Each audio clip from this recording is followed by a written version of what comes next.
bem-vindos a mais um Economia Dia a Dia, programa do Sindicato dos Economistas de São Paulo em parceria com o Corecon, hoje recebendo Carlos Cordeiro, que é economista e conselheiro do Corecon. Carlos, obrigado por ter aceitado conversar com a gente para falar sobre economia solidária e o combate às desigualdades na cidade de São Paulo. Acho que a gente tem assunto aqui para um programa de 3 horas, mas como a gente não tem todo esse tempo, a gente vai tentar dar uma sintetizada. Primeiro, seja muito bem-vindo. Obrigado, Deto. Obrigado a você, aos sindicatos economistas, ao presidente Carlos Júnior, nessa importante oportunidade para a gente dialogar sobre economia solidária e as desigualdades na cidade de São Paulo.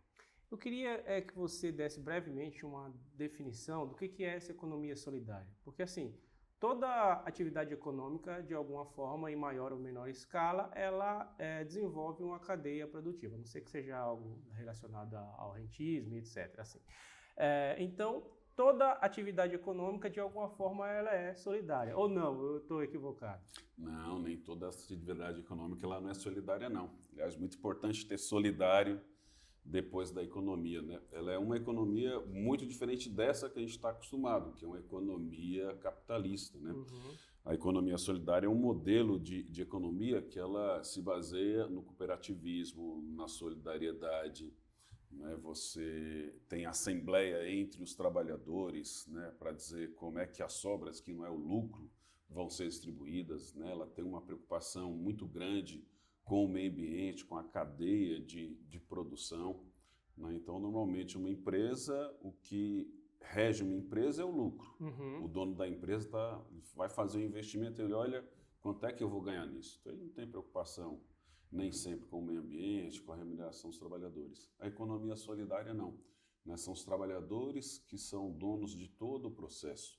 Né? Qualquer decisão é decisão pensada por todos os trabalhadores. Entendi. O que vai ser produzido, de quem que você vai comprar, onde é e como que você vai distribuir. E o resultado disso, obviamente, o resultado econômico para a sobrevivência dos trabalhadores, ele também tem que ser partilhado de maneira justa. A economia solidária, além de solidária, ela é muito justa, diferente do que a gente tem hoje. Quando a gente pensa nessas moedas locais, que esse projeto, que eu sei que tem alguma coisa no Rio de Janeiro, alguma coisa aqui em São Paulo, em algumas regiões, que são aquelas moedas que se cria para movimentar a economia daquela região. Conversa um pouco com isso que você falou? Conversa também, né, que são as moedas sociais. Moedas né? sociais. Isso. Você tem lá, por exemplo, em Fortaleza, o Banco Palmas, né? Uhum. Você tem aqui no Rio de Janeiro, você tem também lá os próprios funcionários da prefeitura acessam o banco comunitário, Uhum. né? Aqui na Brasilândia nós estamos começando uma conversa para a gente ter um banco comunitário e dentro do banco comunitário você tem a moeda social, né, que é muito importante para você o quê? Movimentar a economia daquele território, fazer com que, né, a riqueza, os recursos possam circular ali, gerar renda, gerar emprego. Então tem a ver também, a economia solidária ela também trabalha com bancos comunitários e moedas sociais. E como que isso conversa com a questão da desigualdade, falando, por exemplo, aqui do estado de São Paulo? Olha, eu participo também de um observatório social que chama-se Metrópolis, que nós criamos na zona noroeste aqui da cidade de São Paulo. E aí a gente pega 10 distritos. Não sei se vocês sabem, a cidade de São Paulo tem 96 distritos. E a Rede Nossa São Paulo, ela faz uma pesquisa anual e ela faz uma comparação das desigualdades entre esses 96 distritos. Uhum. Por exemplo, eu vou dizer aqui para você um dado muito importante. A gente está lá nesse território noroeste que vai desde a Anhanguera até a Casa Verde. Sim. O maior território é o da Brasilândia. A Brasilândia tem hoje aproximadamente 300 mil moradores. A cidade de São Carlos, que eu tive a oportunidade de ir lá agora e ver um pouquinho a experiência de economia solidária, ela tem aproximadamente também os seus 300 mil habitantes. Então você vê, uma cidade, um bairro nosso é do tamanho de uma cidade importante, né, como aqui no estado de São Paulo. Agora, dentro da nossa cidade, você tem, é o mesmo prefeito, são os mesmos vereadores, é o mesmo orçamento. Sim. Então você acha também que a cidade deveria ser, em média, tá ali caminhando. Mas se a gente for ver por que Moema tem apenas 5,8% de pessoas negras morando no território de Moema. Por que Alto de Pinheiros tem 8,3 de negros? Aí você fala, bom, então isso deve refletir também nos outros territórios. Aí a gente vai para a Brasilândia tem 50,6 dos seus moradores são negros, né? Ou na Anhanguera, 50,3. Então por que dentro de uma mesma cidade, com o mesmo prefeito, os mesmos vereadores e o mesmo orçamento, por que você tem esse apartheid social? Por que tem? Ali é um bairro praticamente de negros e aqui você não tem nenhum morador negro. E aí, a hora que você vai olhar, por exemplo, a questão das moradias, das habitações, pegando aí esses mesmos bairros, né, por que você tem em Pinheiros, você tem 0 favelas, né? Em Moema, aliás, você não tem nenhuma habitação em favela. E por que na Brasilândia 25% das moradias elas estão em favelas? Aí você pega a questão do emprego. A Regional São Paulo ela faz a pesquisa, ela diz o seguinte, os empregos com carteira nos territórios. Né? Por que em Moema você tem para cada 10 trabalhadores em idade de trabalhar, você tem 37 empregos. Ou seja, você tem praticamente 4 empregos para cada morador. Na hora que você vai para a Brasilândia, para cada 10 moradores em idade de trabalhar, você tem meio emprego. Ou seja, para cada 20 moradores, você vai ter um emprego com carteira. Então, que cidade é essa que cria uma desigualdade grande? Aí a gente lembra, né, como economista e os dados do país, e aí a Folha de São Paulo até publicou algo recentemente nisso, você pegar os 10 países mais ricos do mundo, medidos pelo PIB, né, Produto Interno Bruto, e você pegar os 10 países mais desiguais, o Brasil está nas 2 tabelas. Aliás, é o único país que está nas 2 tabelas. Então, como é que você pode ter uma economia tão rica e, ao mesmo tempo, ser tão desigual? Pode olhar nas 2, você não vai ver. Os países que são ricos não estão aqui nos 10 mais pobres. E os 10 mais pobres não estão aqui nos 10 mais ricos, só o Brasil. Então, isso reflete uma desigualdade estrutural no nosso país muito grande, que passa muito por essa questão do emprego, da renda, da habitação. Mas aqui tem outras coisas importantes que a gente pode falar também. Mas por que isso acontece? Você levantou várias perguntas ao longo das suas respostas, mas agora eu quero ouvir a sua análise em relação a isso.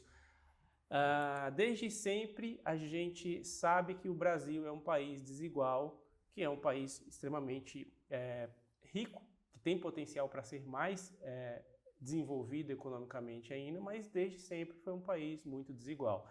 E a gente sabe que isso passa por políticas públicas, por escolhas de dirigentes e por planos de desenvolvimento de país, e não de mandados, né? de mandatos de determinado dirigente político vai estar aqui durante 4 ou 8 anos, vai fazer seu sucessor e assim por diante.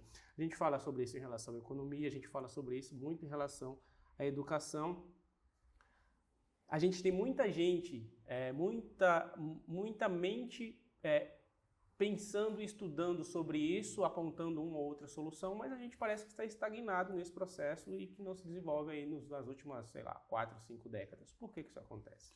Bom, no meu entendimento, cada um tem a sua avaliação, não é apenas uma resposta. Aliás, ontem eu passei o dia inteiro no encontro das periferias aqui de São Paulo e a gente fazia também ali essas mesmas provocações.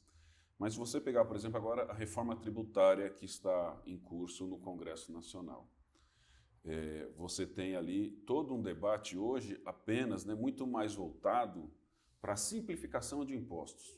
E existe na cabeça da população uma visão equivocada, né, de que o Brasil é o país campeão de impostos, e não é. Né? Ali você pega, em relação ao PIB, está entre 33% e 37%, que é muito próximo dos outros países. Aliás, tem outros países que têm uma carga tributária muito maior. Mas isso, para a população que eu estou dizendo aqui, isso é economês.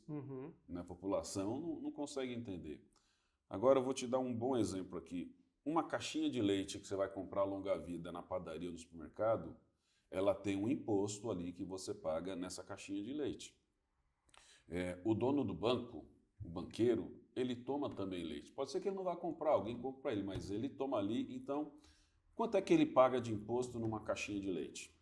Eu vou, só para simplificar, eu vou chutar aqui que seja R$1 o imposto, R$2 o imposto numa caixinha de leite. Quando você, Deto, vai comprar a caixa de leite, quanto é que você paga no imposto na caixa de leite? O mesmo imposto. O mesmo imposto. Se você der uma esmola para um mendigo na rua e ele for comprar o leite para dar para o filho dele, quanto é que ele, mendigo, vai pagar? O mesmo imposto. E isso é justo? Quer dizer, você pagar... A gente tem uma renda muito diferente, né? Está aí a desigualdade que eu falei aqui no começo da conversa. E aí você tem um sistema tributário injusto, que o banqueiro paga o mesmo tanto de imposto num produto que um trabalhador e que o mendigo. Então, para isso, nós temos que ter a progressividade do imposto, né, de renda. Primeiro, precisa mudar esse sistema. A gente não pode ficar pagando imposto sobre consumo e consumo de imposto de comida básica, como é hoje aqui no Brasil. A reforma tributária está tratando, né, um pouco dessas questões. Mas, inclusive, está fazendo a isenção para todo mundo, para quem tem dinheiro e para quem não tem, enquanto deveria privilegiar os mais pobres. Segundo estudo do Sindifisco, né, há alguns anos atrás, um trabalhador, por conta do imposto direto, seja na gasolina, seja no caderno, no lápis, né, no supermercado, todo esse imposto que a gente vai, qualquer produto e compra, e além do imposto de renda que é cobrado da gente, no final das contas, um trabalhador que ganha até 2 salários mínimos, ele gasta em torno de 52% da sua renda com impostos. Isso é extremamente injusto, né? Enquanto quem tem milhões e milhões, né, paga muito menos, né? E você pega quem ganha 20 mil, quem ganha 1 milhão, paga os mesmos 27,5% de imposto de renda. Então você precisa ter uma tabela regressiva do imposto de renda. Quem ganha mais, paga mais. Quem ganha menos, paga menos. Então, estruturalmente, a estrutura tributária nossa é uma das causas que precisa mudar para reverter essa situação. Mas você falou, e quem é que a gente elege? Quem é que está no Congresso? Né? Vai ter agora a eleição aqui no município. Quem é que a gente vai eleger? Se você perguntar para as pessoas, elas nem se lembram no parlamentar que elas votaram. E, normalmente, quem financia esse parlamentar? Quais são os grupos econômicos que financiam? Então, esses parlamentares estão lá defendendo os seus interesses.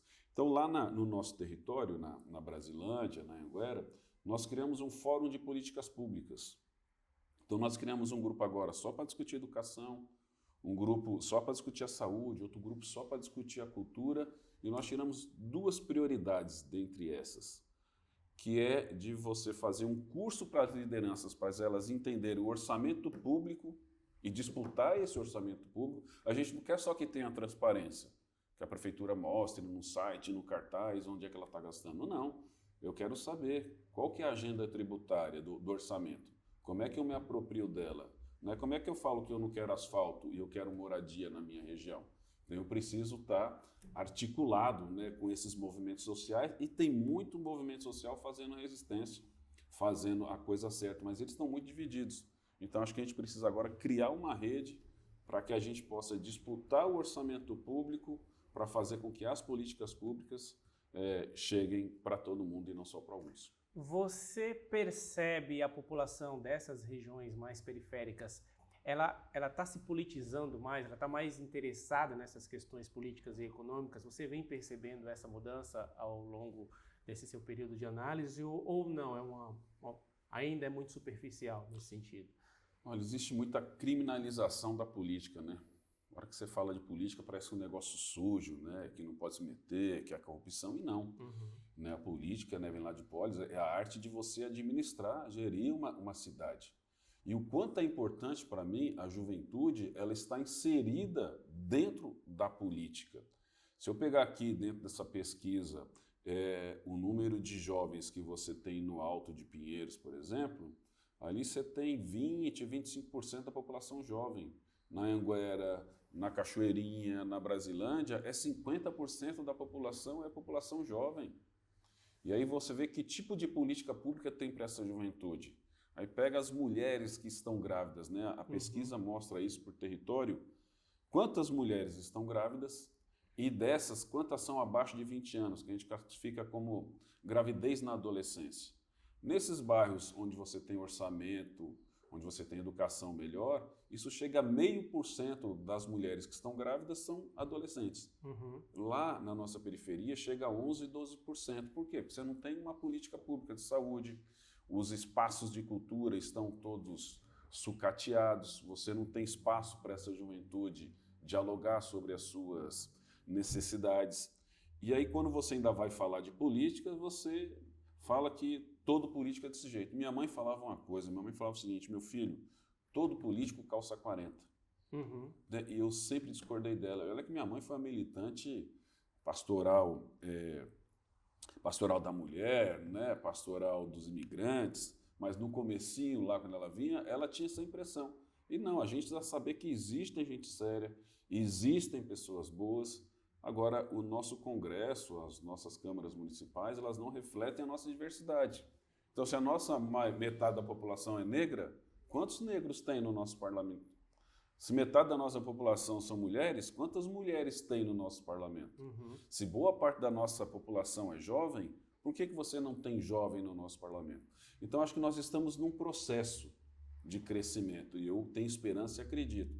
Mas a gente tem que abrir o olho, porque também tem um grupo que é contra essa renovação, né? Que é contra a inclusão dos negros, das mulheres, das juventudes, dos deficientes, né? Das pessoas que têm uma opção sexual diferente da nossa, mas a sociedade está se abrindo, as universidades, a ciência, para mim ela está evoluindo, mas não está evoluindo na velocidade não só que a gente gostaria, e muito menos na velocidade do que a gente precisa. Mas a gente não pode perder a esperança, e todo espaço como esse aqui de diálogo, a gente tem que fazer essa conversa. Você falou que 50% da nossa população, da população de São Paulo é jovem, então é essa população que vai, por exemplo, eleger o nosso próximo prefeito, os nossos próximos vereadores. Essa semana saiu uma pesquisa, salvo engano foi a da Atlas, que apontou que um dos candidatos que estão liderando aqui para a Prefeitura de São Paulo, da capital, 60% dos jovens de 16 a 22 anos votam nele. E que esses jovens, eles se abastecem de informação basicamente pelas redes sociais. Por isso, aquela minha primeira pergunta da sua visão em relação à politização dessa população.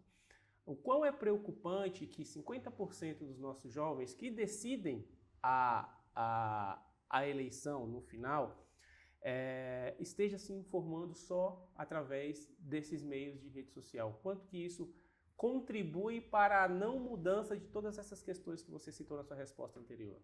Bom, primeiro só em relação à quantidade de jovens eleitoralmente, eu não tenho esse dado para te informar, né?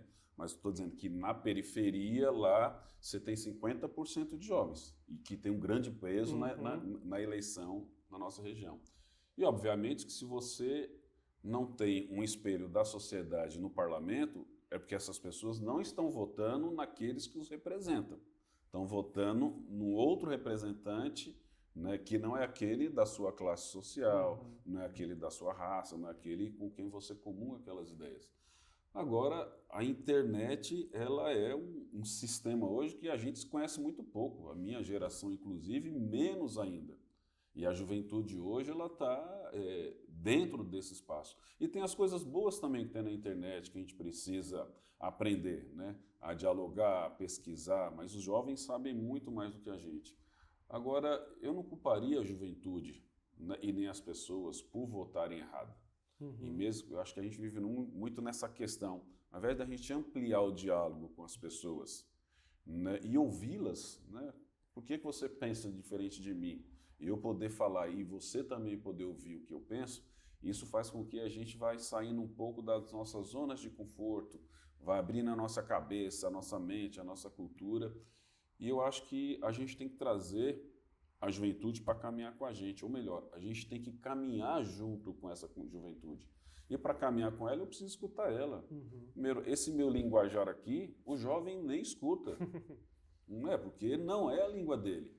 Então, eu preciso aprender a língua do jovem. Agora, eu posso criar espaços, né, dentro de onde eu estou, seja no Conselho de Economia, seja aqui no Sindicom, né, seja nas comunidades eclesiais de base, né, seja nos botecos na hora da cerveja, eu acho que a gente precisa pensar uma outra sociedade. E sempre a partir de qual pode ser a minha contribuição para isso. E não assim, quem que é o culpado que não sou eu?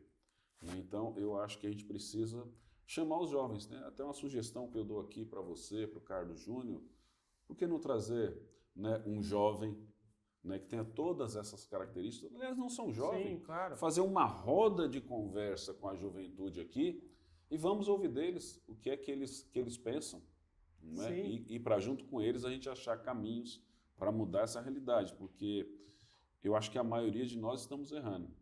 Se você tem um país tão injusto, né, uma diferença tão grande aqui, vou te dar um outro dado da pesquisa que eu acho que dialoga um pouquinho com isso. A pesquisa mostra quantas antenas de internet, que é a inclusão digital, você tem a cada 10 mil habitantes na cidade. Em Moema, são 49, quase 50 antenas para 10 mil pessoas. Nesses bairros nossos, a média é de uma antena e meia. Quer dizer, como é que você vai ter inclusão digital? Que ela é fundamental para você adquirir conhecimento, para você estudar, para você se relacionar. Então, por que você tem 50 vezes mais antenas num bairro que tem uma população muito menor do que a outra, né? E aí eu volto de novo para essa questão da organização popular. Você precisa se organizar, né? Institucionalmente, as nossas entidades precisam abrir espaço para isso. Né? Qual que é o meu papel de economista? Qual que é o papel do Conselho Regional? Qual que é o papel do sindicato? Qual que é o papel da escola? Qual que é o papel do hospital? Né? E aí, dialogando, eu acho que a gente vai caminhando, talvez em velocidade maior do que a gente tem hoje. Voltando um pouquinho sobre, numa resposta anterior, você falou que, lembrou muito bem, que o Brasil ele tem uma carga tributária muito alta, mas ele não é o país que tem uma das maiores cargas tributárias. Tem países com cargas tributárias mais pesadas. Talvez a grande diferença seja no retorno para a população desses impostos que eles pagam. Eu queria que você, por exemplo, se você tivesse informação, traçasse um paralelo do Brasil, não sei, com os Estados Unidos, Canadá, que eu acho que são países que têm uma população próxima à nossa em quantidade, mas que têm um PIB e um retorno da carga tributária em serviços públicos que podem ser aí um guia para a gente. Você tem um comparativo para as pessoas entenderem o quanto do imposto delas, mesmo que elas paguem mais, voltam em serviços públicos para elas em relação ao Brasil? Olha, eu não vou citar assim um país específico, mas talvez o sistema tributário. Você pega Suíça, você falou, por exemplo, Estados Unidos, né? O sistema de saúde deles lá é um sistema muito ruim de saúde. Se você andar de bicicleta lá, cair e se machucar, você só vai ser atendido no hospital se você pagar. E aqui a nossa saúde ela é universal, uma conquista da Constituição de 88, aliás, das mulheres da Zona Leste de São Paulo, que se reuniam tal, e se mobilizaram, e hoje a gente tem um sistema de universalidade do serviço de saúde público. Demora, nem sempre a gente consegue, mas aqui qualquer pessoa de qualquer parte do mundo, ela tem que ser atendida nos hospitais aqui. Então, às vezes, a gente se compara com os Estados Unidos e tem muitas coisas aqui que é muito mais avançadas do que as deles lá. Sim. Então, cada um tem o seu modelo. Mas você tem aqui, por exemplo, o não pagamento de tributos, né? Que muitas empresas, sonegação. Então, muitos países lá, se as empresas sonegam, são punidas. Aqui não. Então, se você aqui fizesse uma política só de ir atrás de quem sonega imposto, você já teria muito dinheiro. E aí eu acho também que às vezes a gente entra, e não é isso que você está dizendo, mas você levanta uma coisa, que a gente entra que aqui o problema é só porque a gente gasta mal. Não, a gente arrecada mal, como eu falei. A gente arrecada mais de quem pode menos e arrecada menos de quem pode mais.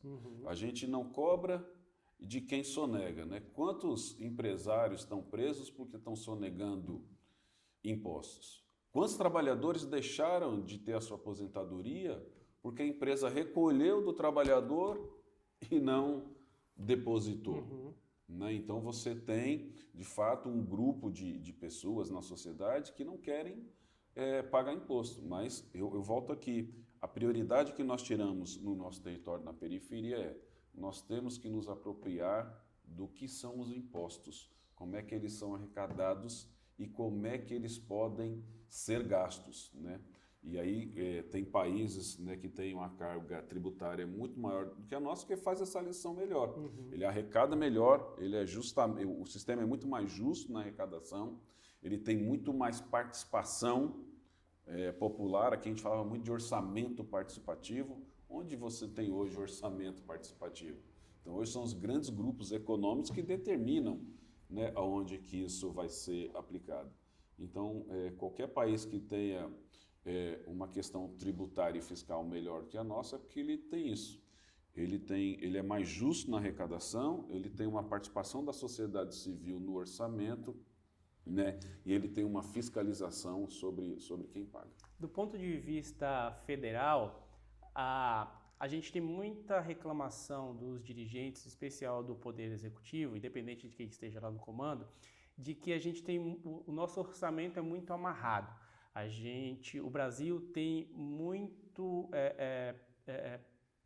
o orçamento comprometido com alguns pontos, que isso está na nossa Constituição. Então, X% do nosso orçamento tem que ir obrigatoriamente para a saúde, X% tem que ir obrigatoriamente para a educação e etc, etc. E aí, os ministros da Fazenda e os ministros da Economia falam, olha, eu não posso, por exemplo, aumentar o valor do Bolsa Família porque eu tenho meu orçamento comprometido com isso aqui. E aí agora a gente ainda tem essa conversa das emendas impositivas, das emendas PIX e etc, que amarra ainda mais o orçamento com essas questões, porque senão o país fica ingovernável. O presidente não tem como articular junto com o Congresso.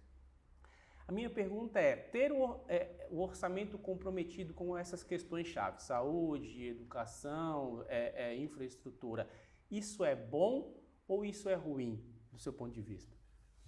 Olha, alguns começariam falando depende, né? Mas eu acho que nessa situação que a gente vive, ainda bem que nós temos um orçamento que ele é vinculado à saúde e à educação. A gente lembra no governo Temer, quando ele fez a questão do teto de gasto, que era importante você ter o superávit primário. E eu tive no Congresso vendo um pouco esses debates, e aí a regra era o seguinte, né? Você não pode gastar no exercício seguinte mais do que você gastou com educação, com saúde, mesmo que a riqueza cresça, mesmo que o governo arrecade mais, você não pode gastar. E lá no finalzinho tinha uma vírgula, exceto a dívida pública. E a dívida pública é o dinheiro que a gente paga para os bancos, né, com a taxa de juros absurda. Né? Então, como é que pode? Né? Tá carimbado, e agora eu também não posso gastar mais, né? E ainda vou ter, mesmo arrecadando mais, pegar esse dinheiro e pagar para quem está na especulação do sistema financeiro. Quer dizer, é um absurdo isso. Então, no meu ponto de vista hoje, com essa fragilidade e com esse Congresso conservador que a gente tem, ainda bem que a gente tem as verbas carimbadas para a saúde, para a educação, né? Porque se não fosse isso, lá atrás tinha inclusive uma proposta de privatizar o SUS. Sim. Você imaginou na pandemia se o SUS tivesse sido privatizado? Então agora que esse debate, a privatização da Sabesp, né? Lá na nossa periferia, imagina essa questão da água, como a importância que é a água ali e você privatizar. Né? Então, eu hoje vejo que essas conquistas que a gente teve de carimbar é justamente uma segurança, né?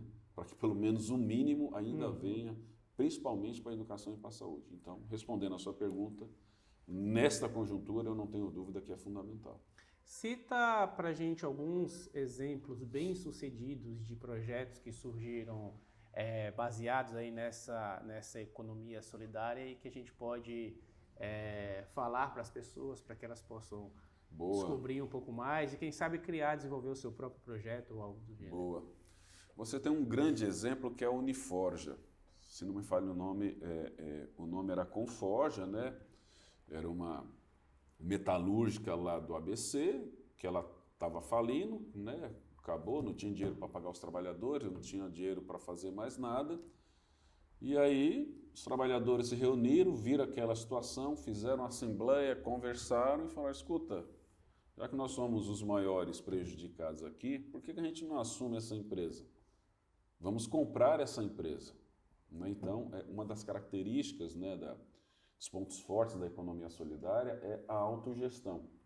Então, esses trabalhadores compraram essa empresa, né, a empresa devia para eles, pegaram o maquinário, pegaram tudo, fizeram os investimentos necessários, fizeram as suas assembleias, determinaram como ia ser a produção, qual seria a cadeia que eles iriam comprar os insumos, né? E hoje a Uniforja é uma das principais metalúrgicas do ABC. Caramba. E o dono são os trabalhadores, né? Não tem um dono só, não tem um capitalista. E aí, né, a remuneração desses trabalhadores é decidida em assembleia por todos os trabalhadores que são os donos da Uniforja. Você tem lá no Rio Grande do Sul uma empresa que chama-se Justa Trama. Até tem a Nespolo, né, que é a companheira lá, a Nelsa Nespolo, né, que é a coordenadora deste projeto. Eles pegam numa cadeia de insumos do pessoal do Nordeste, que eu não me lembro agora qual que é o estado, mas eu acho que é no Ceará, né? Esse algodão é meio que trabalhado lá em Minas, na outra cidade de Minas, e de Minas sai e vem aqui para o Rio Grande do Sul. E elas produzem, depois vocês entram lá na internet, procurem Justa Trama. E é uma confecção de roupa que ela pega toda uma cadeia dos insumos que vem do Nordeste, passando por Minas, com a preocupação ambiental, e é uma cooperativa de mulheres, né, de trabalhadoras que processam essas roupas, né, essas confecções, e que vendem, né, com preço justo, com uma cadeia correta. Você tem aqui na Zona Leste, e quem sabe um dia vocês possam visitar com a gente, isso eu vi aqui no encontro que eu fui de Economia Solidária no Sesc Pinheiros. A Enel, essa empresa que a gente conhece de energia, aqueles fios de transmissão, né, embaixo não tem nada, algumas entidades começaram a pedir esse terreno para a Enel embaixo para fazerem hortas comunitárias. E na Zona Leste tem uma muito legal. E, aliás, a cidade de São Paulo tem várias. Nós estamos tentando mapear essas hortas comunitárias. E essa horta comunitária ela não usa agrotóxico. Ela gera emprego ali naquela região. Os vizinhos compram, não precisa sair, vir lá para o Ceasa, do Ceasa voltar para cá num caminhão. É de qualidade, num preço que é menos da metade do que se paga, gera renda. Inclusive, elas estão agora fornecendo as hortaliças, né, para fazer lá a salada para as escolas ali naquela região. Então, olha que legal a economia solidária num trabalho cooperativo, né? Você cuida do meio ambiente, você tem um desenvolvimento regional, você gera renda, você gera um alimento de qualidade, sem agrotóxicos. Né? Então, aqui eu te dei algumas e posso te dar mais uma, que talvez ela é super importante. Eu te falei do Banco Palmas, mas Sim. Vou falar o Circo du Soleil. O Circo du Soleil ele é lá do Canadá, se eu não me engano, é de Quebec. E o dinheiro que ele pegou para virar o Circo du Soleil foi uma cooperativa de crédito, que não é um banco normal. Né? E acho que é Jardim, eu esqueci o nome, né? Mas é algo Jardim, né? Que é a cooperativa de crédito. O Circo du Soleil lá atrás começou. Então, muitas vezes você pega o seu dinheiro, coloca num grande banco, né? Esse banco só gera lucro para o dono do banco. Né? E uma cooperativa de crédito, não. Ela vai investir o dinheiro em empreendimentos que gerem trabalho, geram rendas, como essa cooperativa lá do Canadá. Nós temos algumas cooperativas de crédito aqui no Brasil, algumas atuando fortemente aqui em São Paulo, mas parece que as pessoas ainda têm um pouco de receio, ainda não se sentem confiantes o suficiente para apostar numa cooperativa de crédito, preferem ainda esses bancões que a gente tem aqui, 3 ou 4, né? Exatamente, né? Porque é todo um terror que se faz, né? E as cooperativas, né, precisam também, e elas estão fazendo isso, né? Você vai ter agora essa semana um encontro de economia solidária aqui na USP e vai ter uma mesa sobre as cooperativas de crédito, sobre as moedas sociais, mas eu acho que aí é um espaço mais delas que eu tenho aqui. Posso falar pouco, mas eu acho que tanto da nossa parte, da gente ter a coragem de aportar nossos recursos lá e de inclusive pegar emprestado também para fazer. mas também de ter uma maneira de divulgar melhor essas cooperativas. Carlos, eu quero agradecer você ter topado vir aqui conversar com a gente. Eu quero te entregar esse presente aqui do Corecon. Obrigado, rapaz. Para você conhecer um pouco. Convido vocês a conhecerem o Corecon, a visitarem aqui o sindicato, uma camiseta. Aqui o nosso Corecon. Aliás, eu quero aproveitar e convidar todo mundo, né? O nosso Corecon, eu coordeno lá a Comissão de Economia Solidária e Responsabilidade Social. Então, você que está aí assistindo a gente, sendo economista ou não, será bem-vindo na nossa comissão para a gente ter uma economia mais justa, mais igualitária. Carlos, obrigado por ter aceitado conversar comigo. Espero que você volte em uma outra oportunidade para a gente conversar um pouco mais. Obrigado, Beto. Grande abraço. E vocês que ficaram até o final, eu quero agradecer a parceria de sempre. Convido vocês a acompanharem os outros programas dessa temporada e das temporadas passadas. A gente sempre tem convidados muito bacanas que sempre trazem informações que agregam muito e que impactam diretamente nas nossas vidas. Muito obrigado de coração pelo seu apoio. Eu espero ver todos vocês na próxima. Tchau, tchau.